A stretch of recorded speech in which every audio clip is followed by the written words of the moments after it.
This conference is being recorded. Only the main conference is recorded.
Good morning, everyone.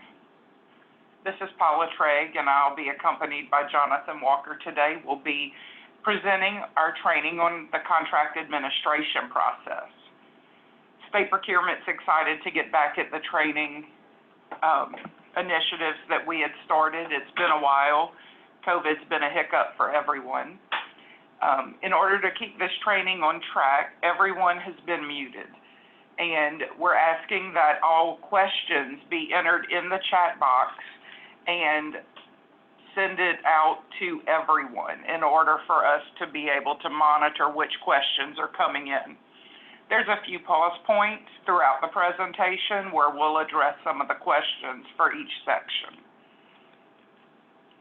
So with that, we'll go ahead and get started. To provide some background, OSP met and compiled resources to help develop this contract administration program for both our office and our end users. We met for approximately a year, hashing out all of the possibilities and things that we could do, and came up with what we feel is a good start at a contract administration program. This training is a general introduction. Some of the info relates more to agencies, some relates to OSP, but all of this information is valuable. There's going to be webinars following this one this afternoon, and then 2 more tomorrow. And it will explain in greater detail the contract administration goals and the processes that we've set up. So over the course of these webinars, we're going to answer 7 questions. What is contract administration? When does it occur? Who participates in contract administration? Why is it needed? How should contract administration be implemented? How much extra work will it be? And where can I go to get more information and resources? The overall contracting process is familiar to all of us as procurement professionals. Again, this is just being an overview of the general sourcing through contract administration process. We start with the identification of need. What is it that we're trying to buy? What solution or what problem are we trying to solve? How is that need being met currently, if it's being sourced at all? What market opportunities are out there to solve that problem? We develop clear and competitive specifications and a statement of work to describe that problem that we're trying to solve. We issue the solicitation, we evaluate it.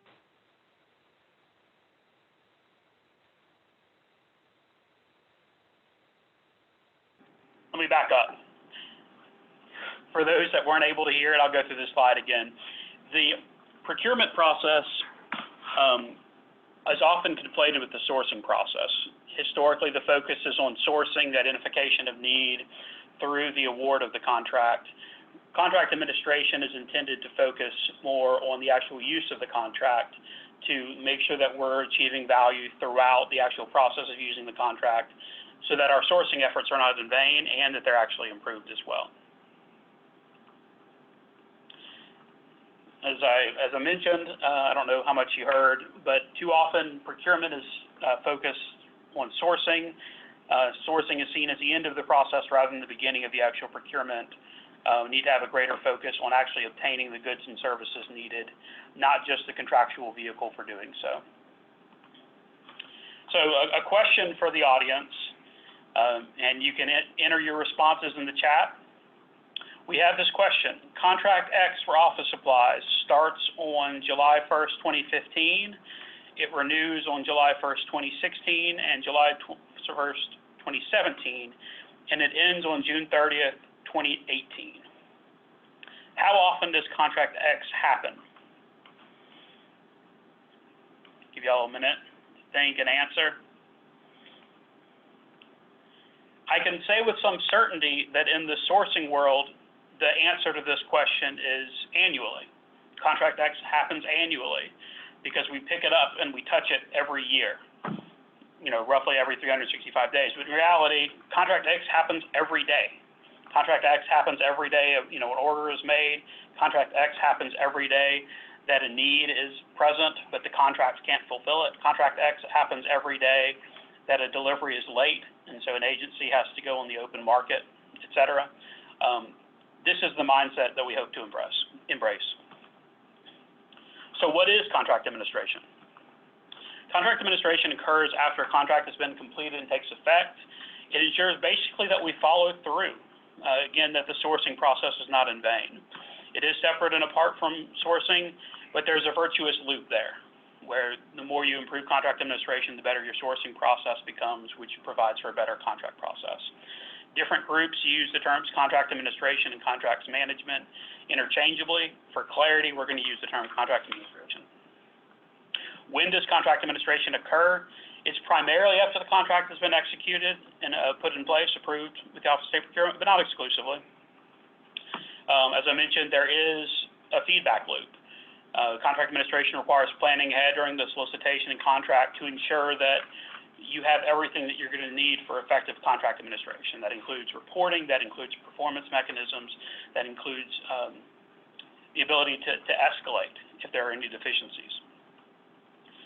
And then another consideration is what's going to be needed in order for the contract to work without controversy or confusion.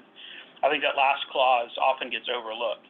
It's not just a matter of what will be needed to make the contract work, but what can we do to make the contract work without controversy, without the need for getting legal involved, et cetera. So do we have any questions yet, Amber? No questions yet.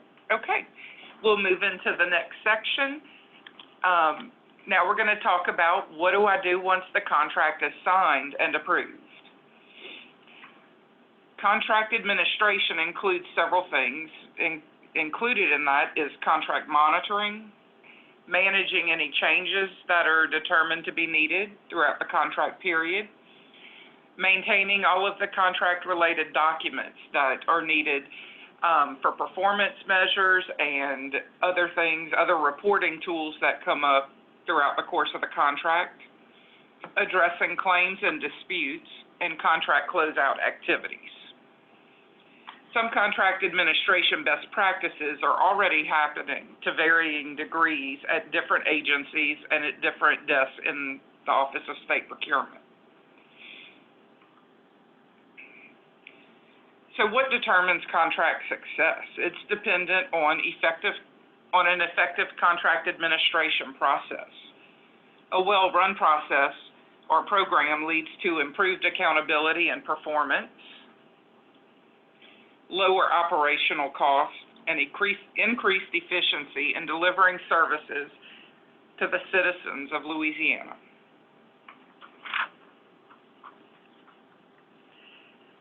So is this, as you go through the contract administration process, is it the same for every contract and every agency out there? The processes and activities involved in contract administration are going to vary depending on the complexity of the goods or service that's being procured. Some contracts require more oversight than others. Again, it goes back to complexity, dollar value, those kinds of things. And the amount of oversight is directly proportional to the complexity of work being performed, the outcomes and issues of prior similar contracts, You can learn a lot by historical analysis of your previous contracts, the risk involved in each one, and the dollar amount of the contract oftentimes leads to changes in the process. All right. Before we get into key elements of the contract administration process, do we have any questions in the chat box? We do not. The only question we had was about if the slides would be good. Okay. So we're going to move forward. We will be posting the slides, so don't feel like you have to furiously take down notes on everything, but we are happy to answer any questions. So key elements, the other thing I should note is that, as Paula said, there will be follow-up presentations. So for all of these points that we're making, they're going to be fleshed out in much greater detail by following presentations. This is intended as a general overview of what has happened and what the Office of State Procurement is recommending in the contract administration process. So key elements of that: good communication and open dialogue with the vendor. I think you're going to see communication as a recurring theme throughout this presentation and throughout the webinars that'll follow. Knowing the risks associated with the contract. As Paula said, one of the drivers of how much structure is needed within the contract administration process flows through how much risk is associated. To know how much risk is associated, you have to look back to historical actuals. Was there a protest the last time this was sourced? Did you have a deficiency the last time this was sourced? Is the incumbent running into problems? Are those problems something that the incumbent has created? Are those problems something the agency, could have resolved proactively? Again, those are drivers of risk. Establishing meaningful performance metrics.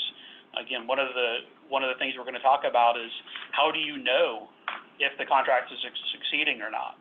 Oftentimes, the shorthand way of we know whether a contract succeeded or not is, did the contractor make it to the finish line? But that really isn't the only metric. It's also what level of satisfaction is there? How timely was the service provided? What quality is associated with it? Not did we actually make it to the finish line? And then tracking those performance metrics on a meaningful and accurate interval. It could be quarterly, it could be annually. Again, going back to Paula's point earlier about complexity, it's going to flow from the specifics of the contract itself.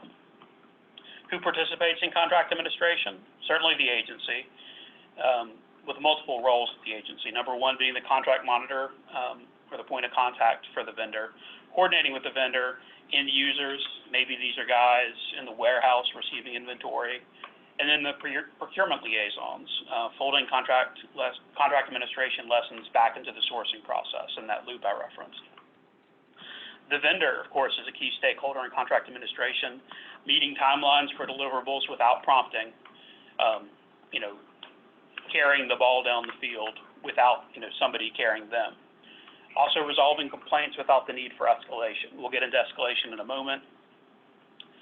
And then, of course, the Office of State Procurement participates in contract administration. We receive and review complaints, as well as any deficiencies, disputes. We stand ready to assist throughout the process, and we'll add a little bit more detail in the future. Key elements in the contract administration process: documenting any changes that may be needed, again, to cycle back through the sourcing process. These can be either internal or external factors, basic strategic sourcing, being intentional about the supply and demand factors, both internal and external, that could shape the sourcing and contract process. Understanding that when issues arise regarding a contract, OSP is here to assist. We have tools available, both in the statute and our rules, and we also have the sourcing process. If we need to go back out to bid, et cetera, we can. There is a question in the chat. They would like clarification. Is this training for purchasing contracts or professional contracts? It's going to touch both sides. There are some things that are going to be needed more specifically for professional contracts. Some are more specific towards purchasing, but both sides will be impacted by this. We ready? Okay. So you might be asking yourself, why is contract administration needed? There's several benefits from it. And we'll go through a series of questions. You can either raise your hand or comment in the chat box. but how many of you have seen low-performing contractors awarded additional contracts? Okay. What I've found helpful is, I think there's 3 questions on this slide. Raise an actual hand if this applies to you, and see if you still have any hands left by the time we're done with this slide. So the next question, how many people have heard or shared criticisms about a contract or contractor for which no deficiency complaints have been filed? And the raise hand notification is flashing constantly. I'm going to take it that there's a significant number of you that have experienced this. The last question, how many people have seen a vendor or agency trip over each other and get frustrated because expectations, roles, or responsibilities weren't clear?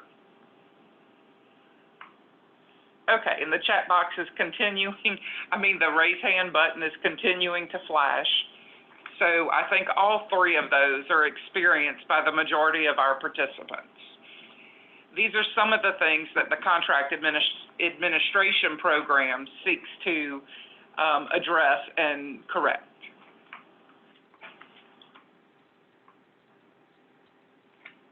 So throughout the contract administration process, communication is key. We can't say that often enough.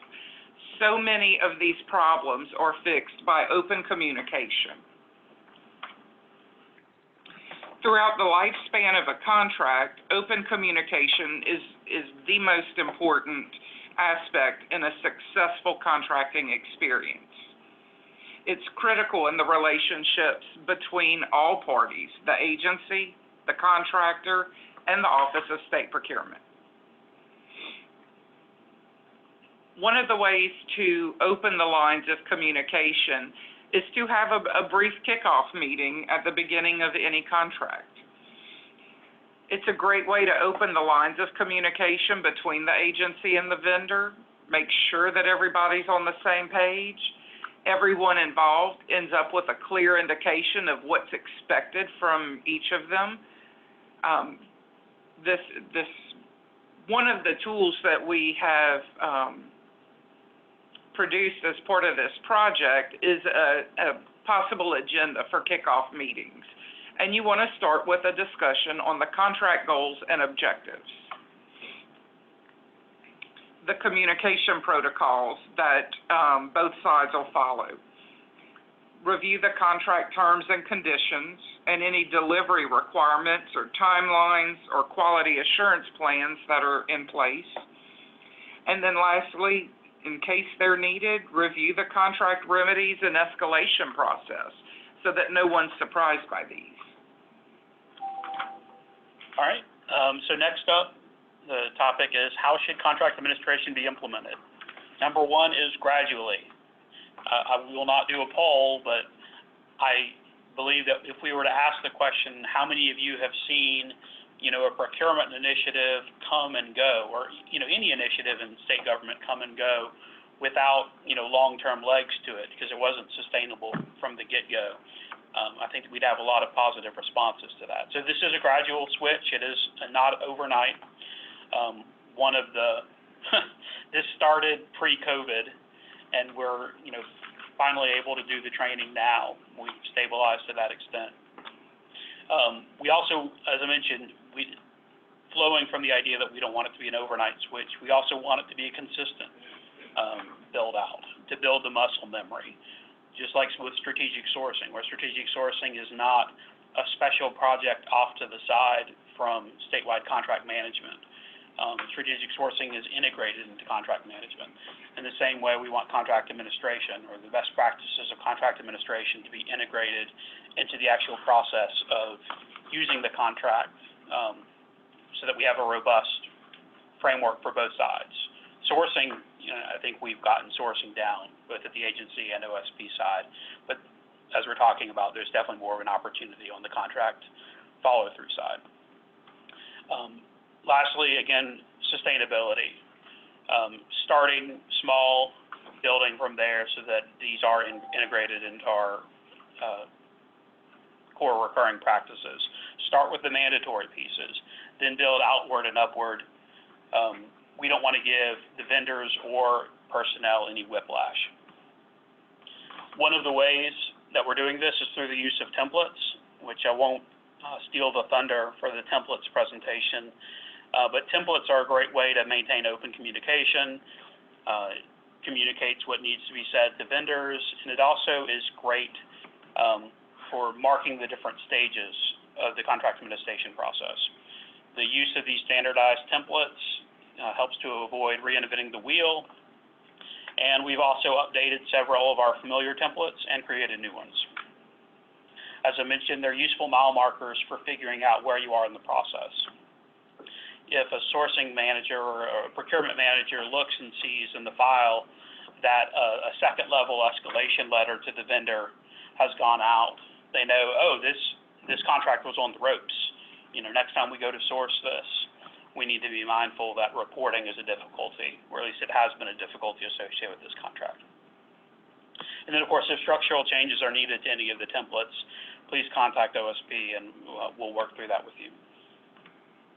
This is just an example, again, not trying to steal the thunder of the complaints or template presentations, but so this is an example of our updated complaint form, a template that has a lot of new and useful features to it. So, for example, you'd fill this out if you had an issue with the delivery. Let's say you can see the check mark there. You've marked that there's an issue with delivery.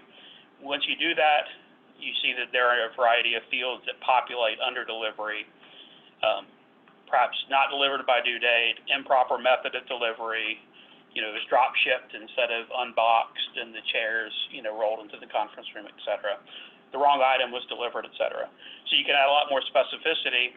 If you don't have a problem with billing, for example, you don't have to look at all the subfields associated with billing. So it's a lot more efficient form, lets you drill down to what the actual issues are.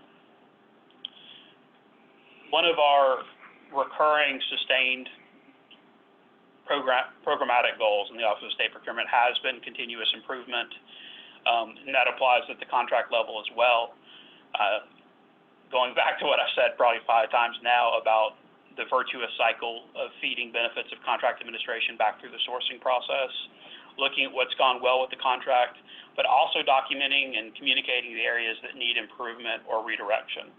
If something didn't work the first time, either fixing it or avoiding it next time you go through the sourcing process with the goal of continuous improvement. So the next section that we're going to discuss is monitoring progress as we go through the process. So now what? You've signed your contract. You've met with the vendor to review the details. You've had your kickoff. Both parties are ready to begin work. How should progress on the contract's deliverables be monitored? Does anyone have any ideas about how that should go? You can put it in the chat box.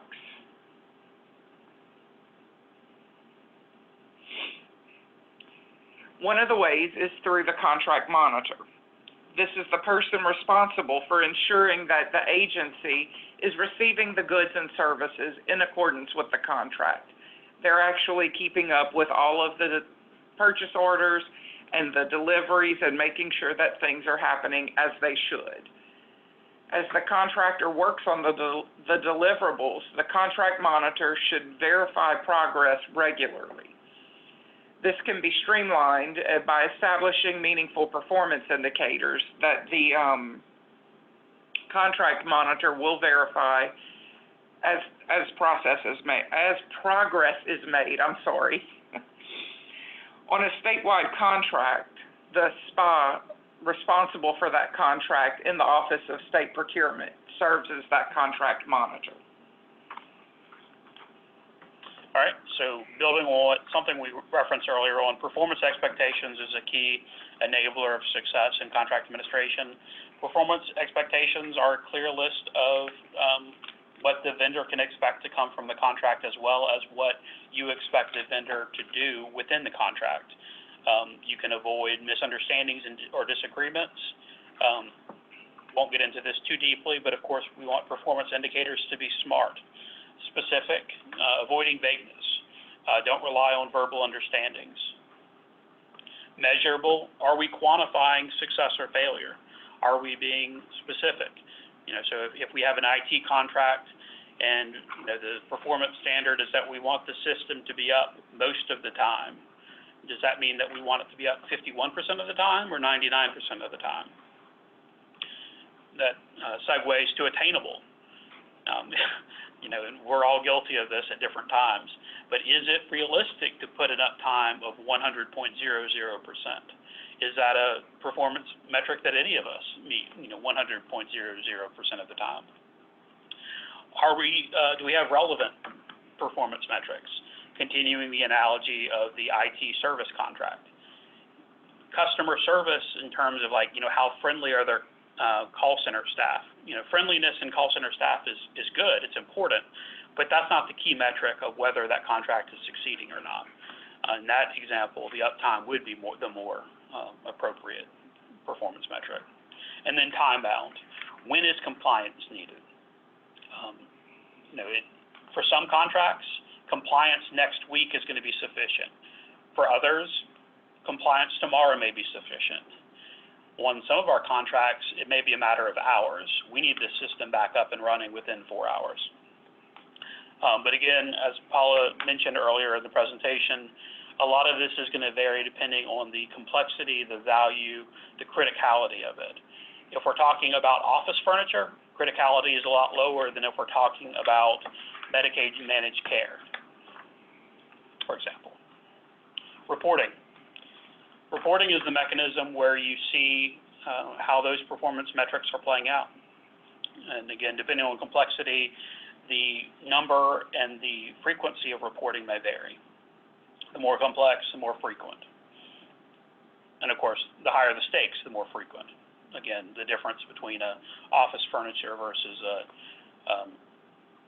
life and death type situation. Reporting gives you options. As the vendor reports, they need to be reviewed to verify progress and confirm that the vendor is actually operating in accordance with the contract. And if everything is in order, a follow-up is appropriate to say that. Don't just document the bad things, but also document compliance. If there are problems, you do have options to deal with the issues. So we're going to move into the agency options section. Jonathan was just talking about options. We're going to go over some of the specific things that can bring a contract that's going down a troubled path back into compliance. We need to monitor performance goals. Agency personnel responsible for administering the contract should monitor performance on a regular basis, not just when problems arise or when the contract is nearing expiration.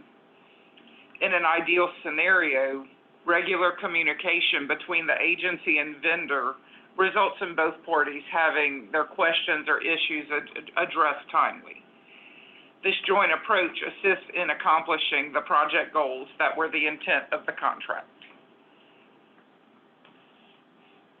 So as we all know, there's no guarantees in life. This applies to contract administration as well. Illustrating that point is the year that we've been living in. Nothing has gone according to plan. So if there are performance problems with your contract, some of the steps that should be taken when performance is not ideal is document the issues. And when you're doing the documentation, you need to include the who, the what, why, when, where, how. The agency or your agency should attempt to resolve the issue with the vendor directly. Make a request to the vendor, point out where they're, not following the contract and see if maybe that works it out. Reviewing the terms and conditions is a good place to start. In some of the contracts, the proper course of action is actually outlined in those terms and conditions. So what if that direct communication with the vendor doesn't result in a workable solution? What do you do then? Well, that's when it's time to bring state procurement into the picture. And as Jonathan was showing a few minutes ago, the new contract complaint form, you would go ahead and fill that out. It's a fillable form. We made it as easy as possible and submit it to state procurement. That will serve as notification to us that there's a problem. It'll tell us the nature of the problem and the steps that you've taken to try to resolve the matter. This marks the point where state procurement engages in the resolution process. All right, so building on that with the complaint process, once we receive the complaint form, we'll review the document and contact your agency for any clarification or follow-up as needed. We then turn around and we'll provide a copy of the complaint form to the vendor, expressing our request of the vendor that they respond to the merits of the complaint, as well as an action plan of what the vendor is going to do to address the deficiency, solve it both, at the current time and to prevent the reoccurrence of that same issue or similar issue. If all of this doesn't work, of course, we do have a variety of escalation tools in our toolbox. Multiple outcomes are possible, every situation being different. The process can result in a variety of different steps, none of which are particularly pleasant for the vendor or often not particularly pleasant for the agency, but sometimes are needed, including a notice to cure, giving the vendor an opportunity to address a specific issue, saying, look, guys, you're on the ropes. This is your opportunity to improve. You have a contract controversy where you just have a legitimate disagreement about what expectations are within the contract, a default of the contract, which I think we're all familiar with. The contract's at the point where it's no longer usable because one party or the other just has abandoned its compliance. Contract suspension, which is just like being suspended from school, and various other alternatives. Again, as I said, none of which are particularly pleasant for the vendor, but whenever we've gotten this far down the path, they're justified. How much extra work is contract administration? I know that whenever we first started this question, this was probably one of my first big questions. And I would say that poorly managed contracts are going to blow up. It's a matter of timing, when, not if. Poorly managed contracts, when I say poorly, I don't mean, aggressively badly managed contracts, but just contracts which are left to their own devices and go off the rails. They're powder kegs. So contract administration's extra work should be relatively minimal. Much of it is already happening, as Paula indicated, or should be happening. Within the Office of State Procurement, we've integrated several best practices where, one procurement analyst was receiving reports, documenting reports on a quarterly basis one way, and then others had less formal, less structured approaches. And so you just look at the different approaches and say, this one really works. This one gets to the heart of the matter, and you integrate across the entire office. That's really the same approach. An investment in contract administration gradually over time, again, as I said, gradual, sustainable, consistent, will help to prevent flare-ups and flare-outs. It's preventative maintenance, the same as a car. How much extra work is changing the oil in your car every 3 to 5 or 10 or 15,000 miles, depending on who you are. It's not. It's part of the commitment that you sign whenever you buy the vehicle. It's you're going to invest in preventative maintenance so that you aren't buying the overhaul every 30,000 miles, et cetera. It also helps to avoid future pain for other agencies and employees. Going back to the three hands in the air questions that Paula asked. If we invest in contract administration, we can not only save ourselves some future pain, but other people on the call and other people that will be in our roles in the future. So as part of the process of developing this program, we have several new resources out there. And so where do you go to find them?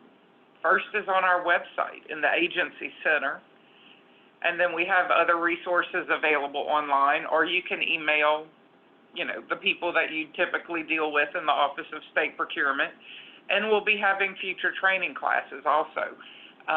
We have the 3 that are going to follow behind this one, but then we're looking at developing other classes in the future. So remember, OSP is here to assist you with ensuring contract deliverables are received in accordance with your contracts. There's various steps that we can take to do that, but our goal is to get you what you're contracting for. All right, so on screen, we have some contact resources which should be familiar to all of you. That's the end of the formal presentation. I see we have some questions in the Q&A box. We'll go through those in a second. In the meantime, if you have any other questions that you haven't already entered, please go ahead and enter those in the chat box, and we'll be glad to go through those as well. I'll read each of the questions, and then Paula and I will alternate reading the answers or sharing the answers.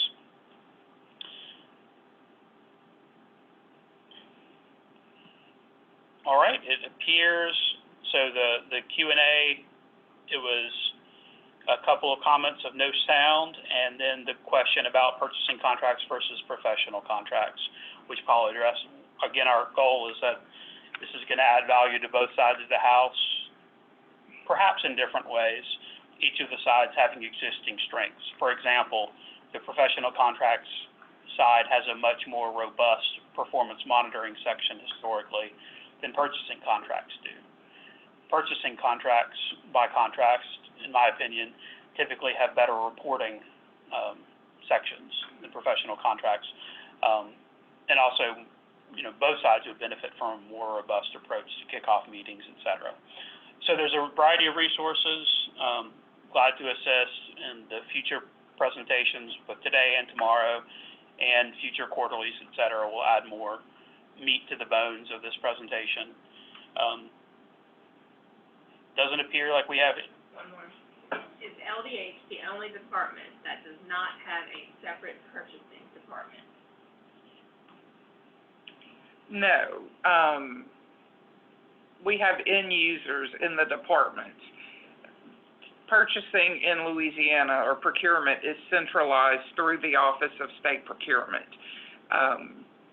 Very few departments have actual purchasing sections, mostly in the departments that are for elected officials. And going back to one of the previous slides about roles of different personnel at the agencies, one of the terms we use is procurement liaisons, knowing that whether or not somebody has a procurement job title, often many people are involved in the procurement and supply chain process, whether or not, again, they have a procurement title, whether or not they work on a daily basis with OSP.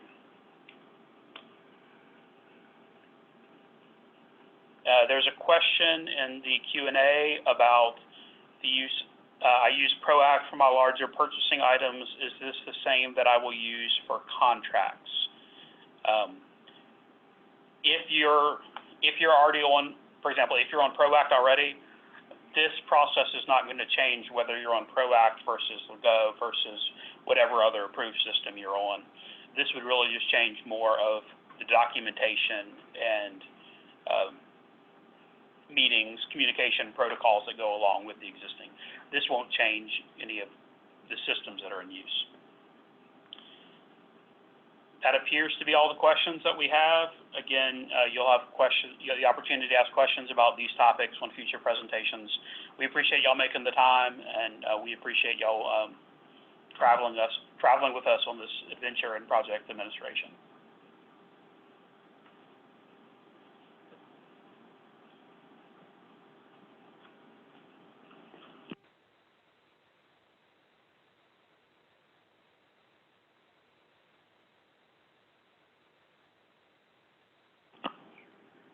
All right, I'm going to end it. Thank y'all so much.